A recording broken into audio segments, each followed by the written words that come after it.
Hey everybody, good morning. Ivan here. Hope you are good. Welcome into another video posting here today. Today is week 2. We're part of week 2 of my new program for posting. And for those of you that have heard me talk about it either in an audio blog or read it in a text blog, I'll just review here. What we're doing is I'm addressing one subject every week. I'm addressing it in a text post, I'm addressing it in an audio post, and I'm addressing it here on a video post on YouTube. So standard rules apply here. Like the video, comment on the video, turn on your notifications. Chat is open, so let's get involved in this, whatever format you like. So if you like video, here you are. This is where we're talking about it. If you like audio, in the description on this video later, when I get it posted up, there'll be a link to my Patreon page where you can follow the audio version of this post, as well as clipperguide.com carries the text version of this post. So we're heading into the new year in just a couple of days. I hope you're ready for it. I hope you're excited for it. The subject we want to talk about is listen up. We're going to talk about listening. We provide services behind the chair. One of the most important services we provide is the service of listening. Frank, thank you for the happy birthday message. I appreciate that. Behind the chair, clients are coming to us for haircuts. Clients are coming to us for social engagement. Clients are coming to us for connection. And one of the most important things we can do, one of our biggest obligations, I think, behind the chair is to be listening to these people, really listening to these people. It is one of the services we provide. So I offer up my 5 tips, my top 5 tips, if you will, for listening effectively behind the chair as a haircut professional. Number 1 is to ask questions. Somebody sits down in the chair, we have a consultation. When you know what you're going to do, when you're ready to go to work, when you pick up your tools, ask a question. How you doing? What have you been up to lately? How's the family? There's many directions we can go with these questions, but ask questions. Ask us a leading opening question, and then stop talking. Just let the client go. Let them run with it. But asking good questions and learning how to ask good questions. I know a lot of new haircutters sometimes lament the fact, I just don't know what to say behind the chair. Start by asking questions. They can be hair-related questions if you want to keep it in that professional realm, and that's a perfectly good. Tell me about your hair routine. Tell me about what you do with your hair on a daily basis. Tell me about products you like to use in your hair. There's so many ways to go with this. You got an older guy's got a full head of hair. Hey, did your dad and your uncles all have full heads of hair as they got older? Great conversations to have with customers behind the chair. Number 2, really listen. And when I say really listen, I mean listen to understand. You know, we have people that come to us for haircuts that when we start to talk, they clam up. They're sending us a signal. They don't want to talk. They don't want to engage in a conversation with you. Make sure you hear that. Shut up and cut hair. Pretty easy to do. We also have clients, maybe some older gentlemen who, they got half a head of hair, but they're still coming in the shop. They don't really need a haircut. They're not there for a haircut. They're there for the social aspect of what we do. I tell people all the time, if you got into the haircut business because you thought the haircut business was the business of cutting hair, you're in the wrong business. We're in the business of building and maintaining relationships with other humans. And I think that is so important. And what better way to build a relationship with another human than to listen to them, to just be quiet and just listen. Number 3 on my list, and I think this is very important, is you don't have to swing at every pitch.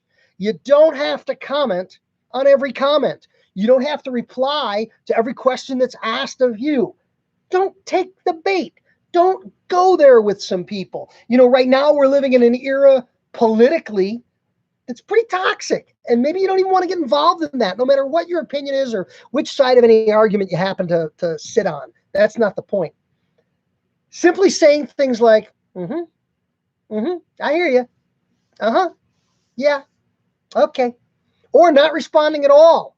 Or saying things later, a little while later, like, and they might repeat themselves or not even repeat themselves. But don't feel you need to engage in everything. It can't always be positive. And if you're really feeling that way about a question, don't answer it. It's okay. You can hear them over the buzz of the clipper.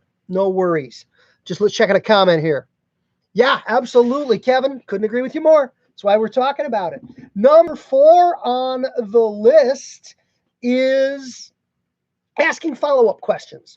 You know, when you ask a question and you get an answer, asking good follow-up questions will stoke the conversation, will keep the client going and flowing with it. And, you know, my example in this category of asking follow-up questions is, got to remember, Ivan doesn't play video games, and Ivan doesn't know anything about video games, and Ivan doesn't understand video games. I don't have the skills for it.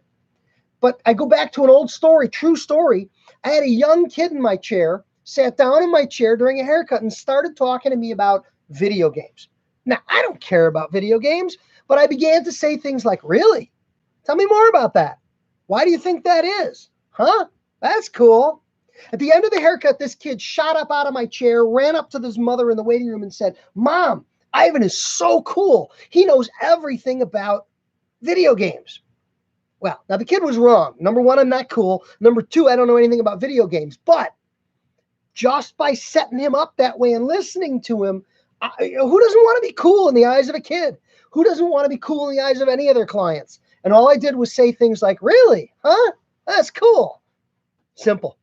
Ask follow-up questions and let the client run with it. Lastly, and I think most importantly on this subject of listening, is you got to get paid for it.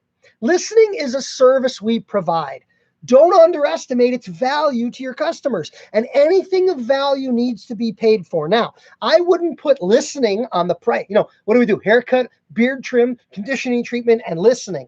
I wouldn't put it on the price menu with a price. I'm joking, but I'm not joking.